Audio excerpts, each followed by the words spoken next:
Friends, good morning and welcome to my YouTube channel accounts हालाइवा। आप लोगों के बहुत सारे कमेंट्स आ रहे थे, बहुत सारे डिमांड्स आ रहे थे कि सर बिजनेस स्टडी का चैप्टर नंबर 9 जो कि फाइनेंशियल मैनेजमेंट पर है वो बना दीजिए, वो पढ़ने पे हमें समझ नहीं आता है, बहुत ज़्यादा दिक्कत आ रही है। तो आप लोगों की डिमांड पर, ह्यूज डिमांड पर, बल्कि मैं ये कहूँ कि मैं ये चैप्टर लेकर के आया हूँ। एक्चुअल में अगर इस चैप्टर के बारे में मैं थोड़ा सा ब्रीफ बताऊँ आपको, तो आपके पास जितने भी रिसोर्सेस हैं, चाहे वो इंटरनेट पे अवेलेबल हो, चाहे वो हार्ड कॉपी के फॉर्म में अवेलेबल हो, ये दोनों ही रिसोर्सेज बुकिश लैंग्वेज के हिसाब से बात करते हैं। मतलब बुक में जैसे जैसे दिया है उसी को लोग आगे कंटिन्यू करके एक्सप्लेन करके समझा देते हैं। इसके ओरिजिन पॉइंट पे जाते हैं। मैं क्या कह रहा हूँ, इसके ओरिजिन पॉइंट पे नहीं जाते कि चैप्टर कहाँ से बना, क्रिएट कहाँ से हुआ। इसीलिए बच्चों को दिक्कत आती है समझने में, और इसको सिर्फ बिजनेस स्टडी के एंगल से लोग समझाते हैं। एक्चुअल में सब्जेक्ट है, ये कोई एक चैप्टर नहीं है। Financial management is one of the chapter जो कि आगे के हायर क्लासेस में, चाहे बीकॉम हो, बीबीए हो, एमबीए हो, सीएस हो, सीए हो, इन सभी में आपको एक सब्जेक्ट के रूप में आपको पढ़ना है, ठीक है। और इसीलिए बच्चों को दिक्कत आती है, ये प्रैक्टिकल सब्जेक्ट है, आप थ्योरेटिकल पढ़ रहे हो, इसीलिए प्रॉब्लम आ जाती है बच्चों को।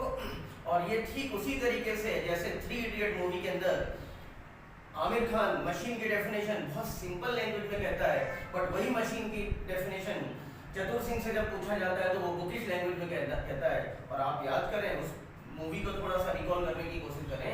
उस मूवी में जब आमिर खान मशीन की डेफिनेशन कहता है तो it is very simple to understand to each and everyone, but यही जब मशीन की डेफिनेशन चतुर सिंह कहता है तो it is very typical to understand. और कंसंट्रेट करना पड़ता है, समझना पड़ता है, हमें देखना पड़ता है कि आखिर कि क्या कह रहा है।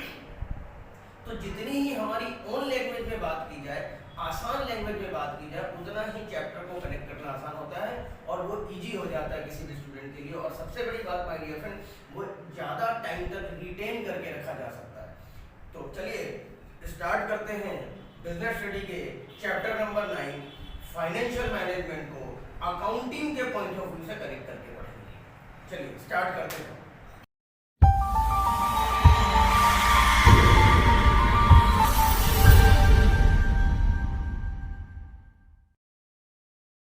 चलिए फ्रेंड्स स्टार्ट करते हैं चैप्टर 9 बिजनेस स्टडी के चैप्टर नंबर 9 फाइनेंशियल मैनेजमेंट। इसको शॉर्ट में कहते हैं FM. FM means financial management. देखिए, इसको सबसे पहले समझने के लिए आपको बैलेंस शीट को समझना जरूरी है। देखिए, मैंने बैलेंस शीट ड्रॉ किया है। बैलेंस शीट आप सभी को मालूम है, आप सभी ने करे हैं। बुक नंबर 2 में किया है, बुक नंबर 3 में किया है, वॉल्यूम 2 वॉल्यूम 3 में किया है। तो पहले बैलेंस शीट समझते हैं। अब बैलेंस शीट से मैं कनेक्ट करूंगा इस चैप्टर को और आपके लिए देखना आसान हो जाएगा, बहुत आसान हो जाएगा। देखिए, बैलेंस शीट के अंदर लायबिलिटी साइड में शेयर होल्डर फंड है, उसके अंदर equity share capital, preference share capital, reserve and surplus. Non current liability के अंदर आपको मालूम है डिबेंचर्स है, मैंने परसेंटेज लिखे, टर्म लोन है। करेंट लायबिलिटी के अंदर creditors, bills payable, bank overdraft and outstanding expenses लिखा है। आप सभी को मालूम है ये क्या है। एसेट साइड की तरफ अगर हम मूव करें तो एसेट साइड में मैंने नॉन करंट एसेट लिखे हैं, उसके अंदर टेंजिबल, टेंजिबल के अंदर land and building, plant, furniture. Intangible asset के अंदर मैंने लिखा है गुडविल, पेटेंट। करंट लायबिलिटी के अंदर मैंने लिखा है as usual stock, debtor, bills receivable, prepaid, cash and bank. अब अगर मैं आपसे ये कहूं कि इस बैलेंस शीट को देख करके मुझे बताओ कि तुम्हें क्या दिखता है, ठीक उसी तरीके से जिस तरीके से महाभारत में आचार्य द्रोणाचार्य पूछते हैं अपने शिष्यों को ले जा करके कि बताओ इस पेड़ के ऊपर क्या दिख रहा है। तो कोई कहता मुझे आकाश दिख रहे हैं, बादल दिख रहे हैं, मुझे फल दिख रहे हैं, पेड़ पौधे दिख रहे हैं, पत्ते दिख रहे हैं। लेकिन जब अर्जुन से पूछा जाता है तो अर्जुन क्या कहते हैं कि मुझे तो सिर्फ और सिर्फ मेरा डेस्टिनेशन दिख रहा है, मुझे सिर्फ चिड़िया की आंख दिख रही है। तो आपको इस बैलेंस शीट को किसके एंगल से पढ़ना है? चिड़िया के आंख के एंगल से पढ़ना है। चिड़िया की आंख क्या है? हमारा टॉपिक क्या है, हमारा सब्जेक्ट क्या है? Financial management. आपको अभी पेड़ पौधे, फल, आकाश, बादल ये सब दिख रहे हैं, बट मुझे अगर देखा जाए तो मैं अर्जुन की तरह अगर देखूं तो मुझे फाइनेंशियल मैनेजमेंट के अंदर से अगर मैं देखूं तो मुझे सिर्फ क्या दिख रहा पता है? इसमें चैप्टर्स दिख रहे हैं फाइनेंशियल मैनेजमेंट, और वही आपको सीखना है। और यही सिखाने के लिए मैं आज ये वीडियो लेकर के आया। और बहुत मजे की बात यह है कि बहुत आसान है ये chapter, it's very very simple chapter. मैं बताता हूँ। लायबिलिटी साइड अगर हम देखें, फाइनेंशियल मैनेजमेंट की अगर डेफिनेशन से शुरू करते हैं, लायबिलिटी थोड़ी देर में देख लेंगे। फाइनेंशियल मैनेजमेंट की डेफिनेशन मैं यहाँ पर लिखता हूँ। फाइनेंशियल मैनेजमेंट की डेफिनेशन होती है procurement of fund and its effective utilisation. क्या डेफिनेशन है? Procurement of fund and effective utilisation is known as financial management. तो अब यहां पर दो इंपॉर्टेंट वर्ड निकल करके आ रहे हैं, आप देखिए डेफिनेशन के अंदर। One is procurement of fund and another is, मैं नंबरिंग कर देता हूं, and another is effective utilisation. अगर किसी भी ऑर्गेनाइजेशन के अंदर प्रोक्योरमेंट ऑफ फंड है एंड इट्स इफेक्टिव यूटिलाइजेशन है, then we can say there is a financial management. ठीक है, तो आप देखो, आपको अगर मैं पूछूं आपसे कि लायबिलिटी को और क्या कहते हैं, तो आप क्या कहोगे? सर लायबिलिटी को और क्या कहते हैं? लायबिलिटी कहते हैं। बट नहीं माय डियर फ्रेंड, लायबिलिटी का दूसरा नाम भी है। लायबिलिटी का दूसरा नाम है sources of fund. Sources of fund. और अगर मैं आपसे कहूं कि एसेट का दूसरा नाम क्या है, तो इसे कहते हैं, मैं एसेट थोड़ा इधर लिख देता हूं, एसेट यहां लिखता हूं। एसेट का दूसरा नाम क्या है? तो एसेट का दूसरा नाम है my dear friend application of fund. Asset का दूसरा नाम क्या है? Application of fund. Application means utilisation. Now we have to see that whether this utilization is effective or not. If it is effective, then we can say that it's an financial management. It's a proper financial management. Sources of fund means procurement of fund. इसको हम क्या कह सकते हैं? Procurement side कह सकते हैं। इसे हम क्या कहेंगे? Procurement side। मतलब फंड कहाँ से अरेंज होगा, और इसे हम क्या कहेंगे? एप्लीकेशन साइड कहेंगे। तो चलिए अब हम देखते हैं बैलेंस शीट के एंगल से कि प्रोक्योरमेंट कंपनी ने कहां से फंड अरेंज किया है। कंपनी ने इक्विटी शेयर कैपिटल से फंड अरेंज किया है, कंपनी ने प्रेफरेंशियल कैपिटल से फंड अरेंज किया है, कंपनी ने डिवेंचर से फंड अरेंज किया है, कंपनी ने टर्म लोन से फंड अरेंज किया है। और आपको पता है, आपने पढ़ा है फर्स्ट टर्म में, आपने रेशियो चैप्टर पढ़ा है, तो इसे हम कहते हैं डेट और इसे हम कहते हैं इक्विटी। यहां लिख रहा हूं इक्विटी। दूसरी भाषा में कहें तो ये घर के लोग हैं और ये बाहर वाले लोग। घर के लोग और बाहर वाले लोग, या मैं इसे ऐसे कहता हूं लॉन्ग टर्म में याद रखने के लिए, घर वाली और बाहर वाली। ठीक है, घर वाली बाहर वाली, लॉन्ग टर्म तक आप याद रखना है। और कॉमर्स के स्टूडेंट को ऐसी ही लैंग्वेज में पढ़ाओ तो सब मजा आता है, उन्हें बहुत मजा आता है, उन्हें लगता है कि वाह यार क्या मजा आ रहा है, याद भी होता है। ठीक है, चलिए आगे कंटिन्यू करते हैं। तो कंपनी ने यहाँ से सोर्सेस अरेंज किया। अब आपको मैं बताऊं, प्रोक्योरमेंट ऑफ फंड, ध्यान से देखिएगा इधर, प्रोक्योरमेंट साइड में मुझे बहुत सारे चैप्टर दिख रहे हैं। पहला चैप्टर तो मुझे दिख रहा है कैपिटल स्ट्रक्चर। क्या दिख रहा है? Capital structure. दूसरा चैप्टर मुझे दिखता है कॉस्ट ऑफ कैपिटल, वो कैसे हम अभी देखेंगे। और ये सारी चीजों का जिक्र किया है, रेफरेंस है आपके इस पूरे चैप्टर के अंदर, लेकिन आप क्यों कनेक्ट नहीं कर पाते? क्योंकि आपको बेसिक थीम ही नहीं पता, आपको ओरिजिन पॉइंट ही नहीं पता। Once you will understand the origin point of this chapter, I am 101% sure that it will very simple topic for you. Cost of capital. और तीसरा चैप्टर मुझे दिख रहा है लीवरेज। कहां दिख रहा है, कैसे दिख रहा है, वो मैं अभी आपके साथ डिस्कस करता हूं। कैपिटल स्ट्रक्चर की जब हम बात करें तो ये कैपिटल स्ट्रक्चर नहीं है क्या? जरा सोच के देखें, कंपनी इसके बगैर खड़ी हो सकती है क्या? जिस तरीके से एक बिल्डिंग विदाउट स्ट्रक्चर कंप्लीट नहीं हो सकती, उसी तरीके से किसी भी कंपनी को फॉर्म करने के लिए उसका स्ट्रक्चर होना जरूरी है। स्ट्रक्चर आइदर इक्विटी हो सकता है, डेट हो सकता है, या बोथ हो सकता है, या दोनों का कॉम्बिनेशन हो सकता है। तो तो कैपिटल स्ट्रक्चर के अंदर हम किन किन चीजों से कंपनी बनी है उसको हम लेते हैं, इक्विटी, प्रेफरेंस, डिवेंचर, डेट, इसको डिवेंचर और टर्म लोन से कैपिटल फ्रेम हुआ। कैपिटल का स्ट्रक्चर इसका क्या है, इन चार चीजों का स्ट्रक्चर है। और जब इसकी हम कॉस्ट निकाल लेते हैं कि इक्विटी शेयर पे हमें कितना पैसा खर्च करना पड़ रहा है, हमें प्रेफरेंस शेयर पे कितना पैसा खर्च करना पड़ रहा है, हमें डिवेंचर पे कितने पैसे एक्सपेंड करने पड़ रहे हैं, क्या कॉस्ट आ रही है हमारी कंपनी को, और हमें टर्म लोन में क्या कॉस्ट आ रहा है, तो हम इसे क्या कहते हैं, कॉस्ट ऑफ कैपिटल कहते हैं। और इन सबको निकालने के लिए हमें बहुत सारी चीजें, हायर स्टडी की बातें कर रहा हूं मैं, इन सभी चीजों को निकालने के लिए आपको इक्विटी निकालने के लिए केई पढ़ना पड़ता है, केई के फॉर्मूले से निकलता है इक्विटी, प्रेफरेंस शेयर पढ़ने के लिए केपी के फॉर्मूले से निकलता है, और डेट निकालने के लिए केडी निकलता है। जब इन सबको, इन तीनों को प्लस कर देते हो तो एक फॉर्मूला बन जाता है ओवरऑल कॉस्ट ऑफ कैपिटल। फिर अगला चैप्टर आप देखिए, लीवरेज। आपने क्या, आपका स्ट्रक्चर है, डेट का स्ट्रक्चर क्या है आपका, ठीक है, कितना आप बाहर के पैसे को यूज करके पैसा कमा रहे हो, ये समझने के लिए जो चैप्टर पढ़ते हैं उसे हम कहते हैं लीवरेज। लीवरेज के अंदर भी तीन तरह के लीवरेज आपको पढ़ना है। You have to study three type of leverage, operating leverage, financial leverage and total leverage, ठीक है।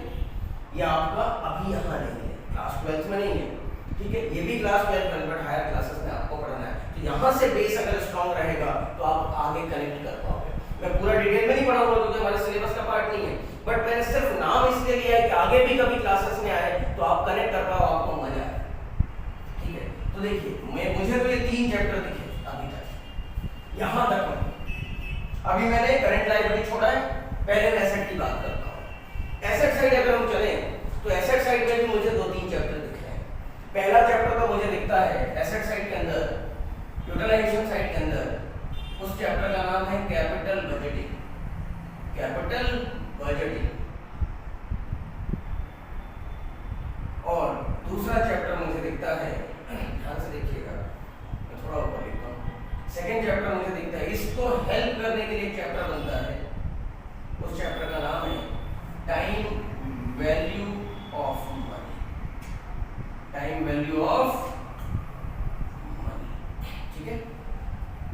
अब देखिए, कैपिटल बजटिंग चैप्टर कहाँ है, ये जो चैप्टर, ये पूरा जितने भी टेंजिबल एसेट्स हैं वो किस पर बेस्ड है, वो कैपिटल बजटिंग।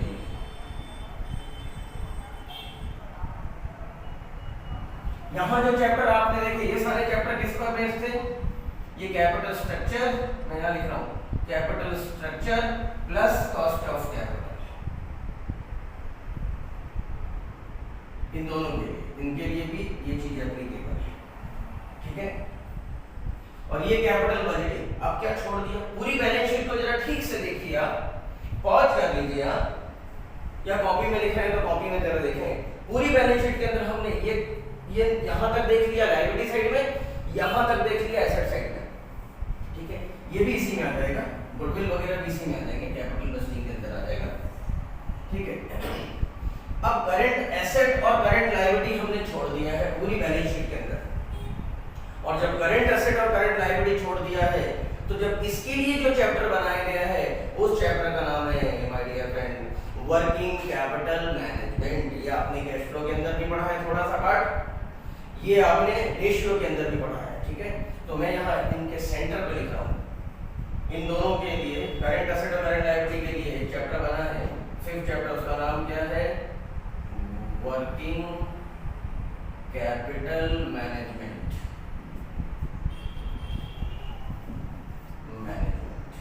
ठीक है। और जैसे ये इसके बारे में आप 2 पेज आपको दे रखे बुक में, वो पढ़ोगे चैप्टर आपका फिनिश हो जाएगा। तो आप देखो, आप इस पूरे चैप्टर को आपको ओपन करके सामने बैठे वीडियो के साथ आप देखना क्या किया है इन्होंने। सबसे पहले फाइनेंशियल मैनेजमेंट को समझाया, इसके बाद ऑब्जेक्टिव समझाया, अभी मैं लिखूंगा स्पेस नहीं मेरे पास, ऑब्जेक्टिव समझाया, ऑब्जेक्टिव समझाने के बाद फाइनेंशियल डिसीजंस कितने टाइप के होते हैं, फाइनेंशियल डिसीजन 3 टाइप के होते हैं, investment decision, financing decision, dividend decision. उसके बाद इन्होंने देखो कैपिटल बजटिंग का जिक्र किया इन्होंने, उसके फैक्टर्स डिस्कस करें, उसके बाद कैपिटल स्ट्रक्चर के फैक्टर्स डिस्कस करें हैं, लीवरेज थोड़ा सा दिया, इस पे बेस्ड क्वेश्चन दिए,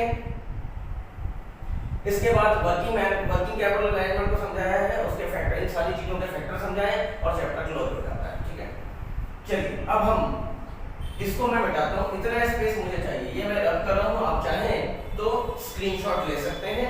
मैं इतना स्पेस रब कर रहा हूँ क्योंकि मुझे और भी यहाँ पर समझाना, मुझे यहाँ समझाना है what is the objective of financial management. Financial management का ऑब्जेक्टिव क्या है, क्यों पढ़ रहे हैं हम फाइनेंशियल मैनेजमेंट, नहीं पढ़े तो क्या हो जाएगा। तो फाइनेंशियल मैनेजमेंट का ऑब्जेक्टिव यहाँ पर मैं लिखता हूँ, डिस्कस करता हूँ आप लोगों के साथ, और फिर फाइनेंशियल डिसीजंस को मैं डिस्कस कर दूंगा। आज की वीडियो इसके बाद यही कंप्लीट करेंगे और फिर बाकी प्रैक्टिकल एस्पेक्ट थोड़ा आगे चल करके नेक्स्ट वीडियो 2 या 3 इसके वो आएंगे, पार्ट आएंगे।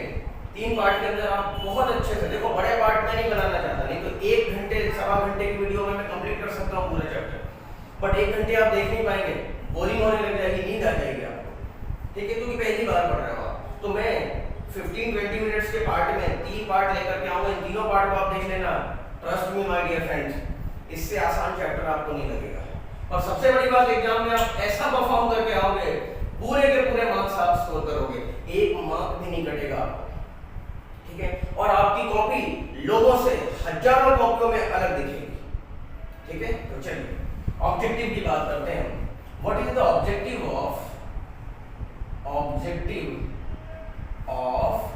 Financial management. ध्यान से सुनना, बहुत मजेदार। आपकी बुक में 4 ऑब्जेक्टिव दिया है, बट बेसिकली 2 ही ऑब्जेक्टिव होते हैं, मैं उसी का पार्ट बना के दिया है।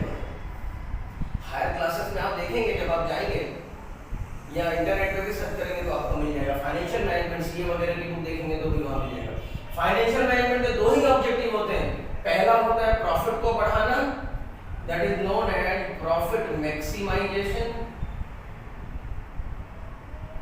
और दूसरा होता है वेल्थ को बढ़ाना, वेल्थ मैक्सिमाइजेशन। मैं शॉर्ट में लिख रहा हूं, ठीक है, यहां मैं शॉर्ट में लिख रहा हूं। प्रॉफिट को बढ़ाना, profit maximisation and wealth maximisation, ठीक है। किसी भी फाइनेंशियल मैनेजमेंट का पर्पस यही तो है कि कंपनी का profit day by day increase होता जाए, ईयर टू ईयर इंक्रीज होता चला जाए, बढ़ता चला जाए। और जब प्रॉफिट बढ़ेगा तो वेल्थ बढ़ जाएगा, ठीक है। या वाइस वर्सा हम कहते हैं, वेल्थ बढ़ जाएगा तो प्रॉफिट अपने आप बढ़ जाएगा। हमारी एक फैक्ट्री थी, 1 के बाद 2 हो गई, 2 से 5 हो गई, 5 से 10 हो गई, मतलब कंपनी की वेल्थ क्रिएट हो रही है। और वेल्थ कब क्रिएट होगी, जब प्रॉफिट क्रिएट होगा, प्रॉफिट जनरेट होगा। प्रॉफिट नहीं होगा तो वेल्थ कैसे हो सकता है। आपके घर में 1 कार है, 1 कार से 2 कार हो गई, 2 से 5 हो गई, कैसे हो गई, आप अर्न कर रहे होगे ना, मनी का फ्लो हो रहा होगा, पैसा आ रहा होगा, तभी तो आपकी वेल्थ क्रिएट हो रही है। तो अब एक क्वेश्चन आता है, इन दोनों के अंदर विच वन इज सुपीरियर। तो सुपीरियर तो यही है माय डियर फ्रेंड, आपको लिखना है wealth maximisation is superior than profit maximisation because wealth maximisation, wealth includes profit also, wealth includes profit, that's why we can say that wealth maximization, this one is superior than profit maximization, that's it। इससे ज्यादा कुछ पढ़ने की जरूरत नहीं है, कुछ समझने की जरूरत नहीं है, more than sufficient है ये स्टेटमेंट अपने आप में, ठीक है। तो क्या हर कंपनी को किस पर फोकस करना चाहिए, कंपनी को फोकस करना चाहिए to maximise their wealth, not to maximize the profit, because wealth maximization it already includes profit, ठीक है। यहाँ तक कहानी हो गई। अब हम आगे आते हैं financial,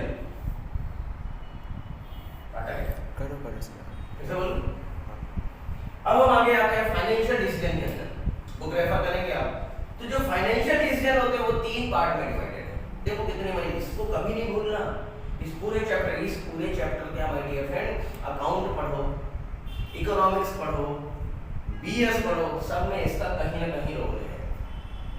P&L, trading P&L balance sheet का रोल तो है, इसको you can not deny the role of final account, ठीक है। तो फाइनेंशियल डिसीजन लेते time, when you will take the financial decision या when any CFO of company, CFO means chief financial officer, company का कि जितने भी फाइनेंसिंग डिसीजन होता है कौन लेता है, ये पर्सन लेता है जिसका नाम होता है CFO, चीफ फाइनेंशियल ऑफिसर, ठीक है। इस चीफ फाइनेंशियल ऑफिसर का काम क्या है, ये फाइनेंसिंग डिसीजन लेना। तब जब इन फाइनेंसिंग डिसीजन को लेगा तो वो कंसीडर क्या करेगा, इन 3 चीजों को कंसीडर करेगा। इन्वेस्टमेंट क्राइटेरिया, कहां पैसा इन्वेस्ट करना, कहां से फंड अरेंज करना, और कितना पैसा डिस्ट्रीब्यूट करना, कितना बचा देना, ठीक है। जब वो इन्वेस्टमेंट की बात करेगा तो वो क्या कंसीडर करेगा, कैपिटल बस्टिंग चैप्टर के कॉन्सेप्ट को कंसीडर करके, अप्लाई करके, इंप्लीमेंट करके वो इन्वेस्टमेंट के डिसीजन लेगा। और दूसरा वर्किंग कैपिटल मैनेजमेंट के चैप्टर को डिसाइड करके, समझ करके, इंप्लीमेंट करके वो डिसीजन लेगा कि हमें पैसा लॉन्ग टर्म में लगाना चाहिए, शॉर्ट टर्म से में लगाना चाहिए। लॉन्ग टर्म मतलब कैपिटल बस्टिंग, शॉर्ट टर्म मतलब करंट लायबिलिटी, वर्किंग कैपिटल। वो आगे हम देखेंगे। ठीक है, प्रैक्टिकल समझा दूंगा मैं, एक क्वेश्चन ले लूंगा मन से, बोर्ड में सॉल्व कराऊंगा, उसको समझा दूंगा, आपको 100% समझ में आ जाएगा। जब फाइनेंशियल डिसीजन की बात आती है, फाइनेंशियल डिसीजन की बात आती है, तो सीएफओ को क्या देखना है? सीएफओ को ये चेक करना है कि मैं जो फंड अरेंज कर रहा हूँ कंपनी के लिए, वो मैं डेट से अरेंज करूँ, बाहर वालों से अरेंज करूँ कि घर वालों से अरेंज करूँ? क्योंकि बाहर वालों से अगर ज्यादा अरेंज कर लिया तो बाहर वाले तो कभी भी पैसा मांगने आ जाएंगे, और कभी भी पैसा मांगने आ जाएंगे तो ये कंपनी के हेल्थ के लिए अच्छा नहीं है। ठीक है, और अगर घर से पैसा अरेंज करेंगे तो घर का पैसा हमेशा कॉस्टली होता है। बाहर वाली को तो चाय कॉफी पिलाओ, कैफे आप में ले जाओ, चाय कॉफी पिलाओ, टाटा बाय बाय, फिर हफ्ते में एक बार, महीने में एक बार मिलेंगे। इन घर वाली को तो डेली खर्चा चाहिए, शॉपिंग कराना है, नहीं तो मामला बिगड़ जाएगा। ठीक है, तो हमेशा इक्विटी हमेशा कॉस्टलियर होता है, डेट हमेशा क्या है? चीपर सोर्स ऑफ फंड है। हाँ तो सुनना मेरी बात, ये सस्ता होता है, ये महंगा होता है, ये कॉस्टलियर होता है, ये चीपर सोर्स ऑफ फंड है। बट चीपर का मतलब ये नहीं कि आप ज्यादा से ज्यादा पैसा इससे अरेंज कर लें, क्योंकि अगर ऐसा हो जाएगा तो आपका कंट्रोल डाइल्यूट हो जाएगा, ये आपके ऊपर हावी हो जाएंगे। तो इसीलिए कहा गया है कि there must be a combination, there must be a proportion in between equity and debt। तो proportion कैसा होना चाहिए? either 50-50 या 60-40 या 60% या 40%, तो बैलेंस्ड हो जाएगा। ठीक है, तो ये डिसीजन जब फाइनेंस मैनेजर लेगा, चीफ सीएफओ लेगा, तो ये देखेगा कि कितना पैसा हमें इक्विटी से अरेंज करना है, कितना डेट से करना है। ठीक है, तीसरा वो डिसीजन लेता है, उसने फंड अरेंज कर लिए, उसने इस फंड को इन्वेस्ट कर दिया, इन्वेस्ट करने के बाद पैसा अर्न करने लगी कंपनी, प्रॉफिट अर्न कर रही है, सब प्रॉफिट अर्न कर लिया कंपनी ने 10 करोड़ रुपए। अब अगला उसका फाइनल डिसीजन ये है कि क्या इस 10 करोड़ रुपए हम शेयर होल्डर को बांट दें, डिस्ट्रीब्यूट कर दें, या इसमें से कुछ डिस्ट्रीब्यूट करें, कुछ बचा करके सेविंग करके रखें, सो दैट कंपनी को आगे फर्दर एक्सपांशन करना हो कंपनी को तो हम कर सकें। ठीक है, तो ये डिसीजन लेने का काम भी किसका है? सीएफओ का है। यहां भी जब डिटेल में हम पढ़ेंगे तो वो कंपनी, ध्यान से सुनना मेरी बात, वो कंपनी ज्यादा से ज्यादा डिविडेंड डिस्ट्रीब्यूट कर देती है। ठीक है, डिविडेंड डिस्ट्रीब्यूट कर देती है जो कंपनी पुरानी कंपनी होती है, वेल नोन कंपनी होती है, लाइक टाटा, टीसीएस, टाटा, विप्रो, इन्फोसिस, रिलायंस, ये पुरानी कंपनियां हैं। इन पुरानी कंपनियों के पास ऑलरेडी पैसा बहुत ह्यूज अमाउंट में पड़ा हुआ है रिजर्व एंड सरप्लस के अंदर, और रिजर्व एंड सरप्लस के अंदर जब पैसा पड़ा हुआ है तो इनको फर्दर एक्सपांशन के लिए कहीं से फिर से पैसा अरेंज करने की जरूरत नहीं पड़ेगी। जो फर्दर इनके पास पैसा पड़ा हुआ, एक्स्ट्रा पैसा पड़ा हुआ, इसी से वो फर्दर एक्सपांशन कर देंगे, तो इन्हें ज्यादा ज्यादा डिविडेंड डिस्ट्रीब्यूट कर देंगे। लेकिन जो न्यूली फॉर्म कंपनी होती है, साल 2 साल पुरानी कंपनी होती है, वो सारा पैसा अगर बांट देगी शेयर होल्डर को और फिर उसे फर्दर एक्सपांशन के लिए पैसे की जरूरत है, तो फिर से शेयर थोड़ी ना इशू कर सकती। तो ऐसी कंपनियां क्या करती हैं? कुछ पैसा रिटेन करके रख लेती है। ठीक है माय डियर फ्रेंड, तो होपफुली आज का वीडियो आपको समझ में आया होगा। अगर आपको समझ में आया है, अगला वीडियो देखना बिल्कुल भी नहीं भूलें, क्योंकि मैं प्रैक्टिकल एप्लीकेशन दिखाऊंगा कैपिटल बस्टिंग के। मन से क्वेश्चन लूंगा, क्वेश्चन लिखने के बाद इसके अंदर के जितने भी फैक्टर्स हैं वो उसी क्वेश्चन में आ जाएंगे, आपको रटना नहीं पड़ेगा, समझ में आ जाएगा और आप लिख पाओगे। ठीक है, तो अगर आपको ये वीडियो अच्छा लगता है और आपको कुछ बेनिफिट होता है, वैल्यू एडिशन होता है आपके नॉलेज में, तो वीडियो को ज्यादा से ज्यादा लाइक करें, शेयर करें और कमेंट करना नहीं भूलें। अगर आपको कोई प्रॉब्लम आती है, कुछ समझ नहीं आ रहा है, कोई दिक्कत आ रही है, तो आप मेरे से कमेंट सेक्शन में लिख दें, मैं उस पर भी वीडियो लेकर के आ जाऊंगा। आपके जितने भी डाउट्स हैं उसको मैं सॉल्व करूंगा। ठीक है, और अगर मेरे चैनल में आप नए हैं तो उस चैनल को ज्यादा से ज्यादा आप सब्सक्राइब करें। आज की वीडियो के लिए इतना ही, नेक्स्ट 2-3 वीडियो और आने वाले, इसमें पार्ट आने वाले हैं, उससे देखें। तो आज की वीडियो के लिए